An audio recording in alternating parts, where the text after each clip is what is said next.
Welcome to Spiritual Quest. We are continuing the series, The Book of Karma. Today we have a very important question. This question is, are there small and big karmas? Now we have always defined karma, which is one single word. But when a matter of action comes into play, you may say that some karmas could be big and some could be small.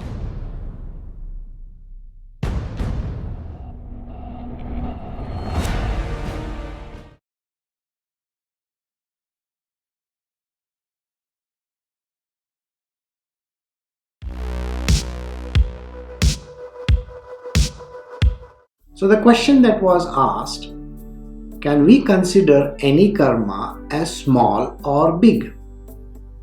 The example given over here is somebody knocking off another person by car.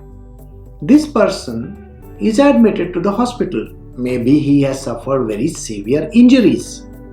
Or one person murdering another person. According to this world, it could be a big karma. Now let us take small karmas. Small karmas would be just a very minute thing that may happen in the world. Maybe while driving, you have cursed somebody on the road. Because the person has cut inside, so you might have said some wrong words. Or you might have used some expletives. Now when you do this, naturally the thought comes that it is not a big deal. It's not a big karma. Then what exactly has happened? Have you done some big karma and some small one? Now this is something which you need to consider very seriously. There is neither big nor small karma.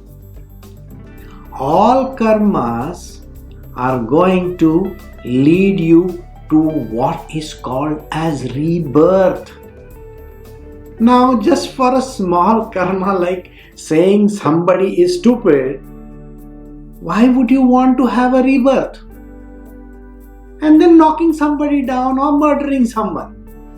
Now you may say by doing those big karmas, yes, a person deserves to be born again. But for a small karma, maybe you have called somebody by some name. Do you think it is important that a person has to be born again just to go through this torturous life? Think about this life. A man has to be reborn. Now rebirth means lying in the womb upside down for 9 whole months and then trying to squeeze out in this world. Do you know the amount of trauma a child goes through while just taking birth? And maybe this man is going to live for the next 70-80 years. Do you think his 70 or 80 years are going to be fruitful or he is going to be happy throughout his lifetime? On the contrary, the person is going to be the most miserable person. All because of some silly karma. I hope you understood. This means there is neither big karma nor small karma. Karma is karma whichever way you look at it. Why would you want to do even those? It is a serious business. Karma is absolutely a serious business of rebirth. For this reason, it is important to do whatever possible and avoid it. In the future series, we will be taking up the subject of how to avoid it. Now, this avoidance of karma is a subject which is called performing nishkama karma. I am not going to explain that subject in this particular video. You may have to see our future videos to come and see what exactly does it mean, Nishkam Karma. Nishkam Karma simply says that you do something without incurring any further karmas. I hope you got it. Continuing from the small or the big karma, Is there anything beyond it, you may ask? Of course, there is neither small nor big karma, but there is something far greater than that as well. Now, this is never considered when you talk about having a karma with another person. Do you remember the example where we knocked off somebody on the road? This person got admitted to the hospital. You may say, okay, I owe it to him. Maybe I should have taken him to the hospital. The insurance company is going to pay some things. No, that is not the end of it all. Do you know you have done something far greater by just performing that action? You have done something which is called collateral karma. What is this collateral karma? Collateral karma is that karma which you incur whereas this individual is concerned. His associates, his family members, his people, those who are connected with this person. This person whom you knocked down by your car has relatives associated with him. Maybe he is just an earning member in the family.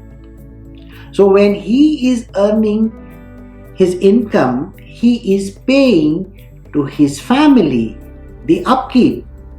He has to give money so that food is brought on the table. His children are going to school. You understood? You owe it to them as well. Now you may say, why should I owe it to the wife or the children or the old parents that the person may be having? Of course you owe it to him. It is not only these 2-3 people involved.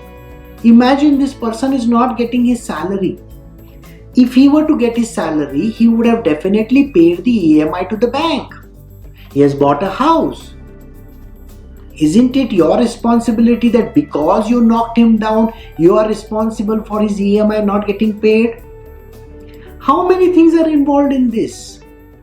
He was supposed to buy some groceries, which he couldn't buy. Now, when somebody buys a grocery, this particular individual from where he's buying the grocery, that shopkeeper was supposed to pay in front to the suppliers, and the suppliers were supposed to pay to the farmers, and so on and so forth. Do you see how big this chain is today? It is not only concerned with this individual whom you knocked off. It's his family, his immediate surrounding people, the people who are connected with his life. It's a very big cascading effect that you have connected with. Now think, do you really believe that karma is such a simple subject to understand? Karma is a very, very complicated business. And for an individual to understand, he may have to take multiple lives. This is a serious subject. And this collateral karma is something which can be understood by a very beautiful story which I am going to give you. This is a story from the Vishnu Purana.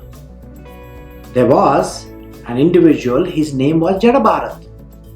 Now Jadabharat, one day when he was meditating in the jungles, came across a deer. This deer was being followed by a tiger. The tiger killed the deer. But while dying, the deer gave birth to a small baby deer. Jadabharat saw this particular animal and tried to protect it. He took the deer to his ashram and made him secure. Thereafter, the deer grew up. But the thought at the back of the mind of Jadabharat was that this tiger will come once again and eat this deer. So he was very much bothered about this deer. It so happened that many years later, Jadabharat died. Just when he was about to die, he was still thinking, what is going to happen to this deer after I die? This kept him in the loop of rebirth. So in the next life, he was born as a deer. Now do you understand the karma which he did, which was trying to save this animal, and then getting attached to it made him come back to life once again. Rebirths happen. So now think, this is a subject which will tell you that whenever you perform any karmic act, rebirths are guaranteed for you. Now this particular issue of rebirth and karma is related to another subject which is called desire. Jada Bharat's desire to secure that particular deer was the cause of his rebirth. Remember this. You may have various desires in your life. Now, whatever desire you have in your life, if it is unfulfilled, it is going to cause you a lot of miseries. Desires of various kinds gives you rebirths again and again. Let me elaborate. When you have a desire of any kind, and let us say it is unfulfilled, you have not fulfilled this desire. There are lots of desires. Remember, Jada Bharat's desire was unfulfilled. Exactly the thing. When you have unfulfilled desires, what happens to you? You get very angry. In your own life, when you do not have any desire fulfilled, let us say you want to get admission in a particular college, you want to get a job, you want to get a lottery, you want to get married to someone, you want to have children. All these are desires. And when they are unfulfilled, what happens? Unfulfilled desires leads you to anger. Anger leads you to delusions. You become deluded. You say, why are these things happening to me? I have done everything possible in this world, and yet I am getting deluded. And when you have deluded in this world, delusion will lead you to confusion in your life. To take the right decision becomes extremely difficult for a person. So anger has slowly led you to confusion. And when you are confused, remember there is loss of reason. You are not going to be reasonable at all. This loss of reason will lead you to complete ruin. When we talk of ruin, what are we talking about? Ruin means you are going to get rebirths again and again and again. Because remember, you have to fulfill those desires. And when you have to fulfill those desires, it's a karmic action. It's a loop within loop within loop. So why would any person want to get into this thing called desire? So giving up desires is a must. So this is a topic we have covered today, where we have talked about 1, whether it's a small karma, 2, whether it's a big karma. And we have understood there are neither small nor big karmas. All karmas lead to rebirths. And karmas are associated with desires. We have to overcome these desires. And we have also learned the story of Jada Bharat. So please be careful how you go about doing your karmas in this world.